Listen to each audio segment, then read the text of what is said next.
I have made a documentary film which I shot and edited in my Android smartphone. और इस video में मैं इसके behind the scenes, making और production के बारे में बताने वाला हूँ। Hi, my name is Kamal and I love each and every process of making films.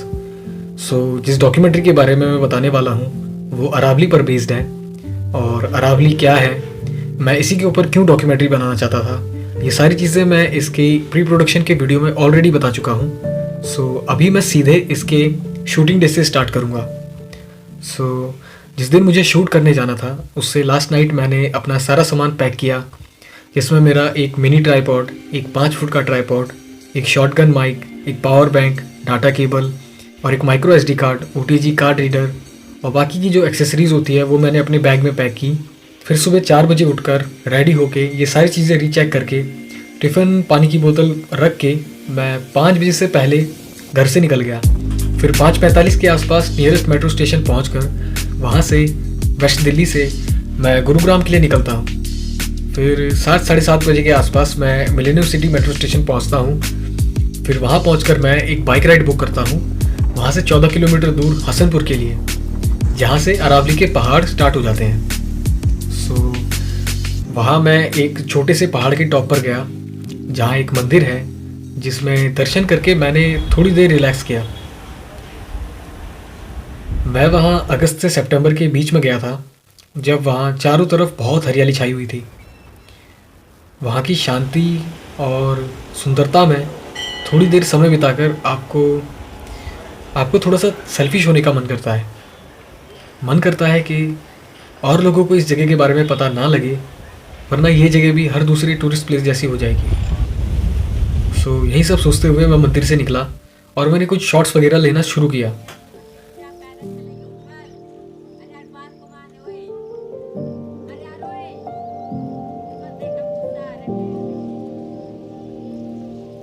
और तभी वहाँ मंदिर के पास जो लोग बैठे हुए थे उनमें से एक व्यक्ति मेरे पास आते हैं और मुझसे पूछते हैं कि आप ये किस लिए शूट कर रहे हैं। सो मैंने कहा कि मैं प्रकृति और अरावली के ऊपर एक डॉक्यूमेंट्री बना रहा हूँ। कि हम ये सोच रहे थे कि ना तुम जब ये इधर आए, इस तरह आए ना, पोज दे ना, तो हम सोचे कुछ एनवायरनमेंट का कर रहे हैं। और वही व्यक्ति प्रकाश था, जिससे मैं रैंडमली मिला, हमारी थोड़ी बहुत बातचीत हुई और मुझे वो व्यक्ति बहुत इंटरेस्टिंग लगा।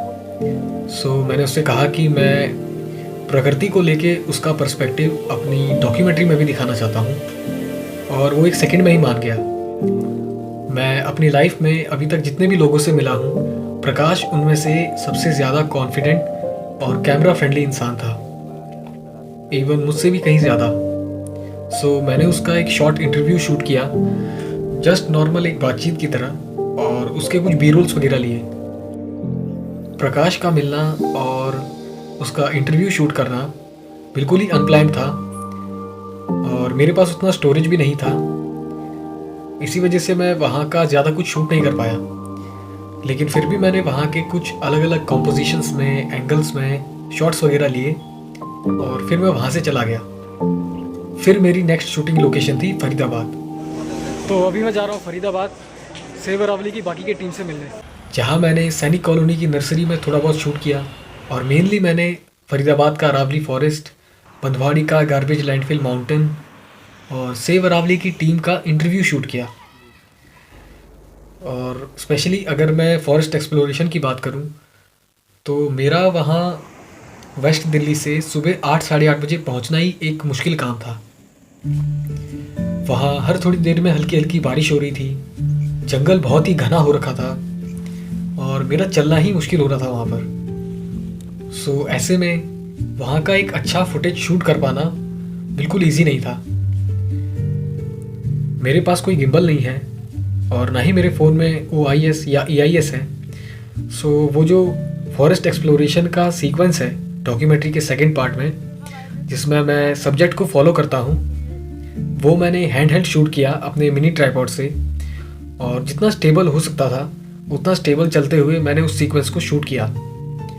और अगर आपने ये डॉक्यूमेंट्री देखी है, इसका फर्स्ट पार्ट, सेकंड पार्ट या कुछ भी देखा है, तो आपने नोटिस किया होगा कि इसमें ज़्यादा डायनामिक शॉट्स नहीं है, मतलब कैमरा मूवमेंट्स ज़्यादा नहीं है।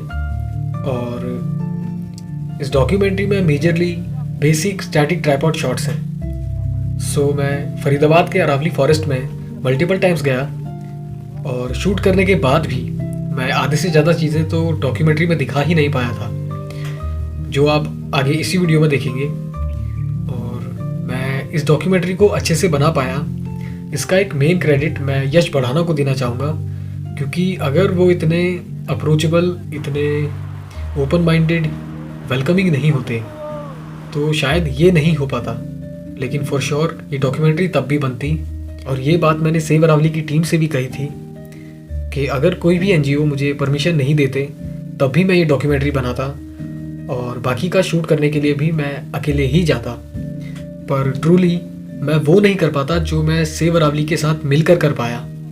और ऐसे अकेले ही अननोन लोकेशन पर जाकर शूट करना बिल्कुल इजी नहीं होता है, बहुत रिस्की होता है। मुझे अभी भी याद है कि जब मैं फरीदाबाद के अरावली फॉरेस्ट में सेकंड टाइम गया था शूट करने के लिए यश बढ़ाना जी के साथ, तब वो और मैं वहीं फॉरेस्ट में ही एक पुरानी 30 से 35 फुट गहरी माइनिंग पिट में शूट कर रहे थे और मेरा बैग वहीं ऊपर ही रह गया था। सो मेरा ध्यान तो पूरी तरह से शूट पर था, पर उन्होंने कुछ हलचल सुनी और मेरे बैग का याद दिलाया। उस दिन अगर उन्होंने ध्यान नहीं दिया होता तो वो जो लोकल लोग मेरे बैग को सिर्फ खोल खाल कर देख रहे थे वो सब ले गए होते। तो रिस्क तो है, और मैं पर्सनली किसी को भी रेकमेंड नहीं करूँगा कि वो ऐसे ही अकेले कहीं भी जाएं। और मैं अकेले जाता हूँ, अपने रिस्क पर जाता हूँ और प्रॉपर रिसर्च करके जाता हूँ। मैं वहाँ जाता हूँ जहाँ मुझे लोग दिखते हैं और वहीं तक जाता हूँ जहाँ तक से मुझे रोड नज़र आती है। सो इस डॉक्यूमेंट्री को मैंने गुरुग्राम और फरीदाबाद में शूट किया, जहाँ रोड्स तो थी पर लोकल पब्लिक ट्रांसपोर्ट ना के बराबर था।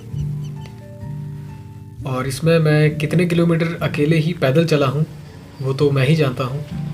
और हाँ, ये रिस्की था पर थोड़ा सा एडवेंचरस भी था। मैं कभी गुरुग्राम या फरीदाबाद नहीं गया था, सो वहाँ गया और ऐसी ऐसी लोकेशंस में गया, पहाड़ों में गया जिसके बारे में मुझे पता ही नहीं था कि एग्जिस्ट भी करती है, और ना ही मैंने कभी सोचा था कि मुझे वहाँ जाने को मिलेगा और देखने को मिलेगा। So in the end as a film maker जो मैं अरावली के बारे में कहना चाहता था और जो मैं अपनी डॉक्यूमेंट्री में नहीं दिखा पाया वो मैं आपको अभी दिखा रहा हूँ। आई स्टिल कांट बिलीव कि ऐसी कोई जगह दिल्ली एनसीआर में भी एग्जिस्ट करती है। अब इसके बारे में सोचता हूँ तो रियलाइज़ होता है कि अगर मुझे फिल्म मेकिंग और नेचर से प्यार नहीं होता तो मुझे यहाँ के बारे में कभी पता ही नहीं चलता। It's really a beautiful place और काफ़ी शांति है यहाँ। और इस टाइप का लैंडस्केप, इस टाइप के माउंटेन्स मैंने सिर्फ अपने गांव में ही देखे थे। मीन्स के उत्तराखंड में अपने हिमालयन रेंज के हिल स्टेशन वगैरह में। It's really a beautiful place.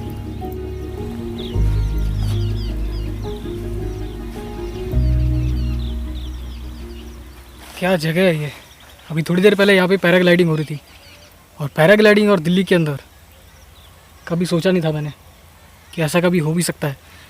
यहाँ मैंने काफ़ी अलग अलग चीज़ें देखी हैं, काफ़ी सुंदर सुंदर जगह देखी, लेकिन मुझे लगा नहीं था कि यहाँ पे मुझे पैराग्लाइडिंग देखने को मिलेगी।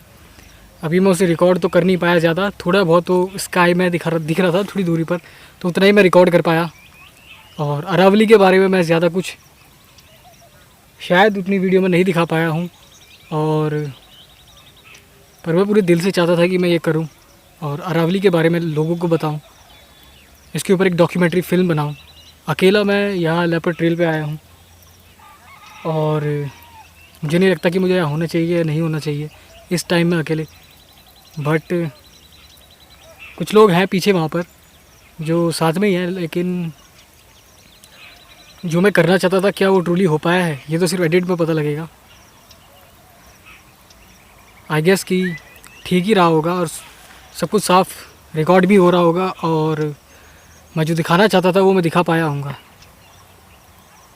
और ज़्यादा कुछ है नहीं, जगह काफ़ी सुंदर है, काफ़ी पीसफुल जगह है, और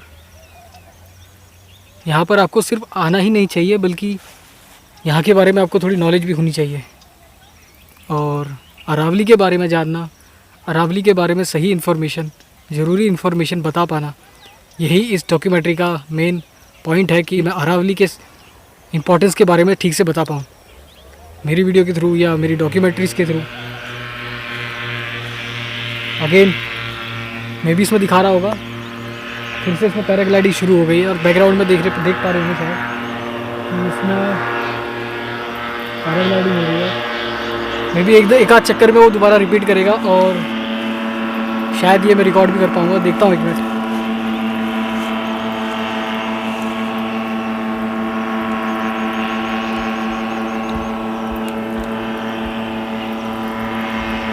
हो रहा वहाँ पे पैराग्लाइडिंग हो रही है। सो अगेन पता नहीं पर कितने रुपए में ये लोग पैराग्लाइडिंग भी करवाते हैं यहाँ पर। आई गेस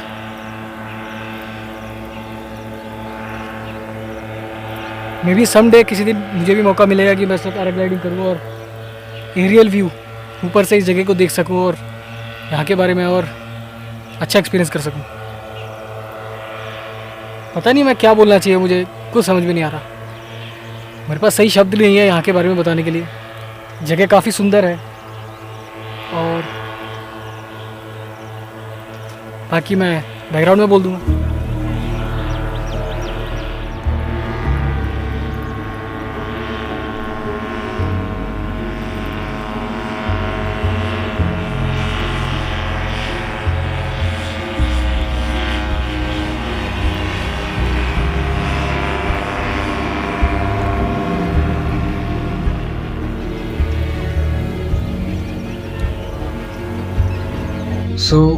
अपनी इस छोटी सी जर्नी में अरावली के बारे में इतना कुछ जानने के बाद, देखने के बाद, मैं पर्सनली बस इतना ही चाहता हूँ कि एटलीस्ट दिल्ली एनसीआर के लोग अरावली के बारे में जानें, स्पेशली वो लोग जो स्कूल और कॉलेजेस में जाते हैं, ताकि जब भी वो अपनी लाइफ में कोई डिसीजन लेंगे, पर्सनल, सोशल, इकोनॉमिकल या पॉलिटिकल, तो उनके उस डिसीजन को लेते समय उन्हें अरावली की सेफ्टी का भी ध्यान रहे।